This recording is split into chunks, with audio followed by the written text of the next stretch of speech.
Welcome back, Nerd Squad. You all know how much I love villains, so it shouldn't surprise you that I'm kind of excited to be sharing this list with you today.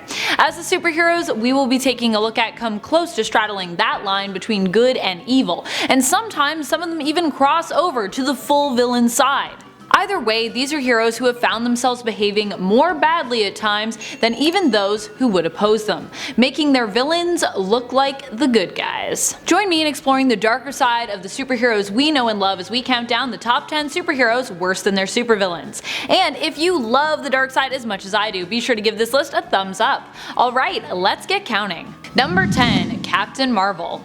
So sad to put Captain Marvel on this list, I love her so much. Oh well, sometimes she's a bad guy. Carol Danvers became almost as ignorant of a villain as some of her own rogues during the Second Civil War. She believed the best course of action was to believe in Ulysses' visions, putting all her faith in them as opposed to being guarded, all because one of them had been right.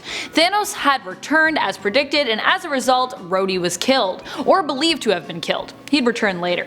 This cataclysmic event blinded Captain Marvel to see only one course of action, a very tunnel vision-esque Jan Rog way of thinking if you ask me, who was always blinded by his own jealousy, his own emotions. In a way, Danvers also fell victim to her own emotions, which clouded her judgment. Beyond that, Rogue has been a sometimes villain for Carol, and although I love me some Carol Danvers, I would definitely have to say when compared side by side with Rogue, Carol can definitely be considered worse in terms of just which character's cooler.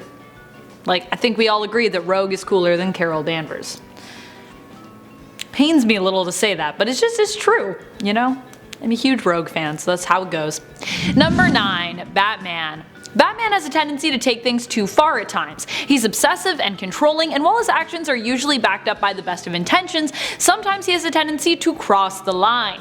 You may be thinking to yourself, well, Batman can't be that bad, at least he has a strong moral code, right? I mean, he doesn't kill people. True. Well, except for when he does. Back in the day, the original Batman we were introduced to in the 1940s wasn't quite as much of a goody-goody as he is now. And he isn't even really a goody-goody now, if we're being honest. That's more Superman's thing. Originally, the Dark Knight didn't have as many qualms with killing evildoers, or people that were just transformed by a Hugo Strange serum, so it wasn't even really their fault. In Batman issue number 1, we see Batman using a machine gun attached to his plane to mow down his opponents, and worse yet, he hung a man from his bat plane, lifting him off the ground and leaving him to strangle to death in a noose. What's actually worse than this, I know it sounds like it can't get worse, is how chill Batman is about the whole scenario. Like, all this death and destruction, it doesn't even bother him. That's some Joker level nonchalance. Number 8. Deadpool. The problem with Wade Wilson is while he often has a good heart, he doesn't question how he's being used as often as he should. So despite having heroic intentions, he often becomes a pawn of his villains, being controlled by them and manipulated into doing their evil bidding. What's worse than becoming as bad as your own supervillains? Working for them blindly, obviously. It was this mentality that led Deadpool into being brainwashed on multiple occasions into being used for more villainous pursuits, and that caused him to end up working on the wrong side, working for Captain America whilst he was really a reality warped Hydra sleeper agent.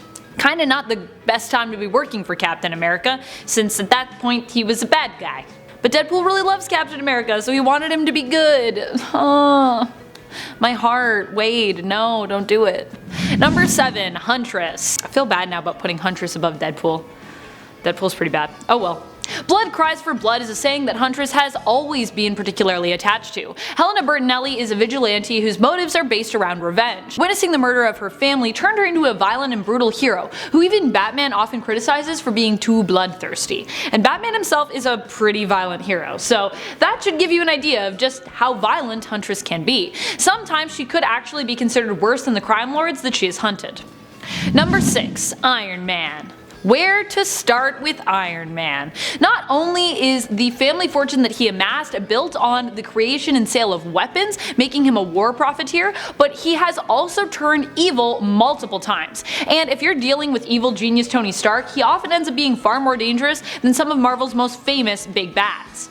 There was the big reveal that he had manipulated into working with Kang, which actually led to Tony having to be defeated by the Avengers and a younger version of himself. There is the events of Axis, where an evil Tony manages to prevent himself from being reversed back to good, but played along like he had been. Even when he's not evil, Tony doesn't always make the best moves. He was also responsible for the accident that transformed Bruce Banner into the Hulk, and in the MCU, his ego and obsession with thinking he knows best led to the creation of Ultron, which in the comics was a terrible event that Hank Pym was responsible for. And we still haven't even talked about Tony Stark's views in the first Civil War, which were super problematic, which is probably why he was super against the second Civil War. Number 5. Punisher. Frank Castle does have a strong moral code, but, and it's a big but, he has no qualms with killing people, which is kind of what makes him pretty bad, even when compared to his own villains. Like, don't get me wrong, I think he's somewhat justified when it comes to why he does what he does, I get it, but going in and blowing your enemies away with big guns when that is exactly what they did to your family just seems like a bad way to approach a situation. Wouldn't it make more sense for Punisher to be anti-violence and maybe anti-guns? Fighting fire with fire just seems like it would create more problems than it solves. And often for Frank, this is one of the reasons why so many other heroes have problems with him, and why he often ends up being labeled as an anti-hero. Also, if you're an anti-hero, you're probably a superhero that is worse than, you know, your villains. Just saying. Sometimes at least. Number 4. Vegeta. If you're also a Dragon Ball fan, the presence of Vegeta on this list should not surprise you. As much as we all love him, I think it's also pretty obvious that he's kinda the best of the worst. Or the worst of the best? When it comes to his attitude problems at least. He's kind of a huge jerk who is a villain turned reluctant hero, and even when he's trying to be heroic, his ego and pride often get in the way of that. His desire to prove that he's the best fighter led him to endangering the planet when he allowed Cell to achieve a greater power level. Vegeta wanted to prove that he could beat Cell even when the supervillain was in his perfect form. And it was this mistake on Vegeta's part that put everyone in danger and led to him getting his butt whooped by Cell.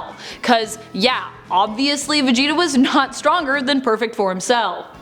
He should have just stuck with semi-perfect Cell, but no, Vegeta's always gotta fight the toughest guys.